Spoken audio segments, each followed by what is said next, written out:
Hey everyone, this is Bethany Boring. I am so excited that you're here, and because today we get to talk about one of my favorite topics. If you know me, I love facilitating small groups. It's what I do. It's what I am. So much about what I do is about community and connecting. And so today, as we're talking about so many things that I've learned over the last couple of years, one of the biggest questions that I get asked a lot is, Bethany, what have you learned about small groups? So many things. And one thing I realized is that a lot of people struggle really understanding what it means to facilitate and coach well in groups. And so today we're going to dig into that. And to make sure you're in the right place, well, welcome to the Radical Care for Christian Counselors podcast. My name is Bethany Boring. I'm a certified mental health coach, and a lot of other certifications, but my passion is to work with Christian counselors, mental health professionals, pastoral care leaders, those who are called to do life and pour out into the lives of other people. And a lot of times that's one-on-one relationships. And because of that, a lot of people in those situations know that they feel isolated because there's not a whole lot of places and not a whole lot of support, but also overwhelmed because there's not a whole lot of places where they can go to and actually share because they have to be in this position where they're pouring out and they have to be supportive and encouraging. And so with that being said, I was one of those people, and I'm like, we need to have groups. We need to have places where people can experience what it really looks like to be seen and soothed and safe and secure. And so I created it. And that's where Step Out and Thrive began, mainly for those professionals. But also now we're having missionaries, we're having parents, we're having those that like, wait, I want to understand what this looks like. I want to see what groups look like in this environment. I want to know how to check in. And then we also offer places where people can actually create a group of their own, because if they're serving, if you're really in that area where you're walking out what God has told you to do, you need to have some support. And as much as I would love to offer that all the time here at Step Out Thrive, my goal and my mission is to have people learn how to do that themselves. So to have a group where they can be receivers and just be seen and soothed and safe and secure, but also take that and training and actually launch groups within their counseling, launch groups within their church, launch groups within whatever it is, their business, to really have deep transformational impacts. So where you get out of the mindset of doing everything one-on-one, and we really trust God in our group environment because it's so amazing. And I wanted people to experience that. Now, with that being said, people are like, Bethany, how do you do groups? Well, I can't get into all that here because you need to actually come to Step Out Thrive and be a part of a tip community group, which is where you get the nuts and bolts and experience about what that really looks like. But I am going to cover a couple things today, which I've learned and I keep on getting in conversations with people about.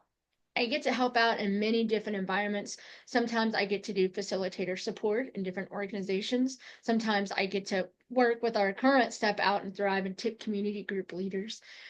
I get to be with people all the times that are in groups of different sizes, different contexts. And one thing that I continue to learn is, number one, by far, number one is, Bethany, I need to fix this.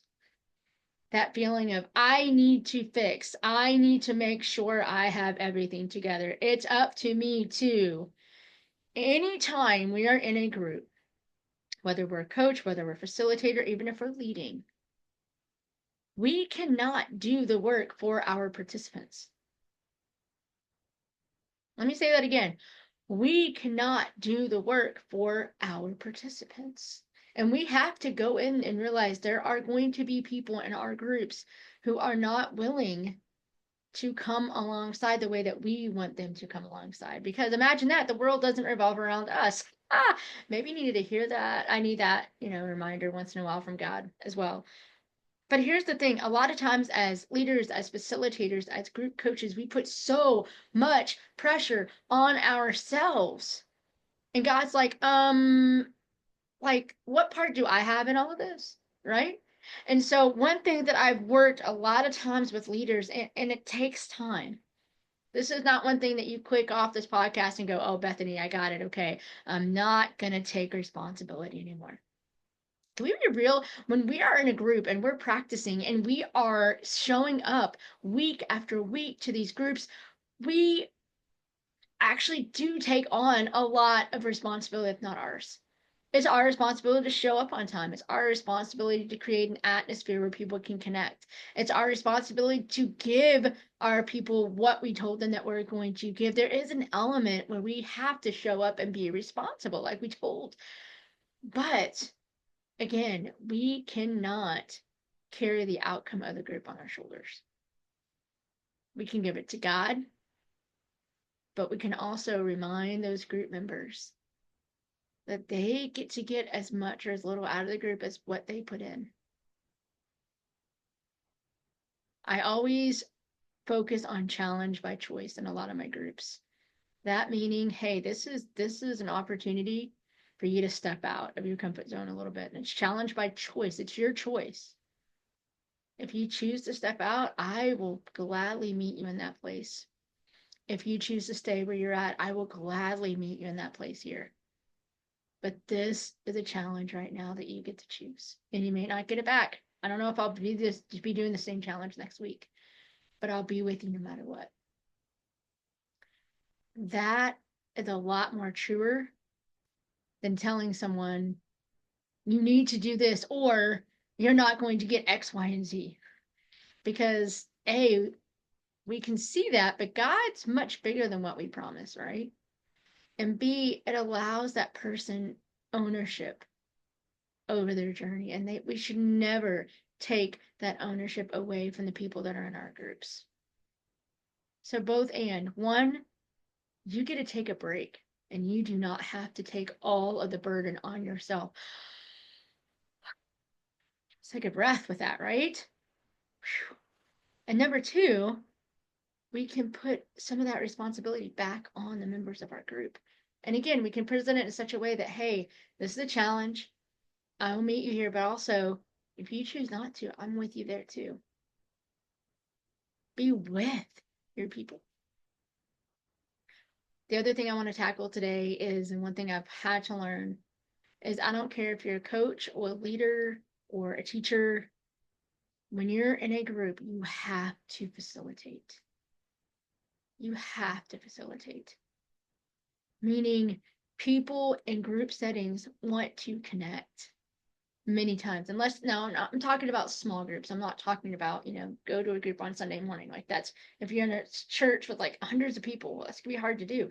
I still believe we have a lot of people in those scenarios that want to connect. But some people in those scenarios go there because they want to hide. So that's not what I'm talking about. I'm talking about small groups, 10 to 12 people. Many people do not go into those environments if they do not want to be connected with in some ways. It's just there. Think about support groups. They may be terrified, but they're going there because they don't want to be where they're at. They're going there because they want to connect. They're going there because they want to feel less alone than they are already. And in order to do that, they have to facilitate community. So part of your job, part of your role is to stop talking long enough to allow your group to connect. Sometimes we don't realize that we try to pack so much into our groups, right? When the actual transformation, the actual longing in people is to have a safe place to really connect. And a lot of times what I'm seeing leaders do specifically is they're trying to pack so much teaching, so much video content, whatever, into that group time that people walk away and they start not showing up. Because if they wanted to watch a video, they could do it online in their own time. There's a special uniqueness when you get the people involved and the people showing up at one specific time. And when you get to have them share and connect, when you offer people that, it is such a gift. It's such a transformational moment. So I'm asking, in your groups, are you allowing people to do that? And if not, why not? And to get curious about that, because sometimes I've met people like, Bethany, if I do that, I don't know what's going to happen. I know. But that's why you also create safety in there. There are certain elements of that. Now, I'm talking, there are some groups where they meet for Bible study, but yet they begin by doing a quick check-in.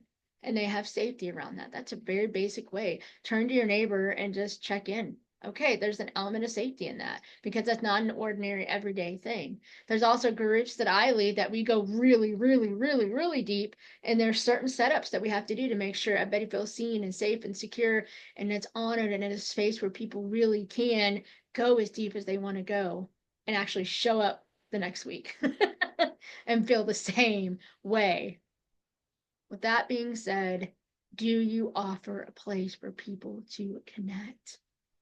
And if not, why not? And if you do, what has God been teaching you in those environments?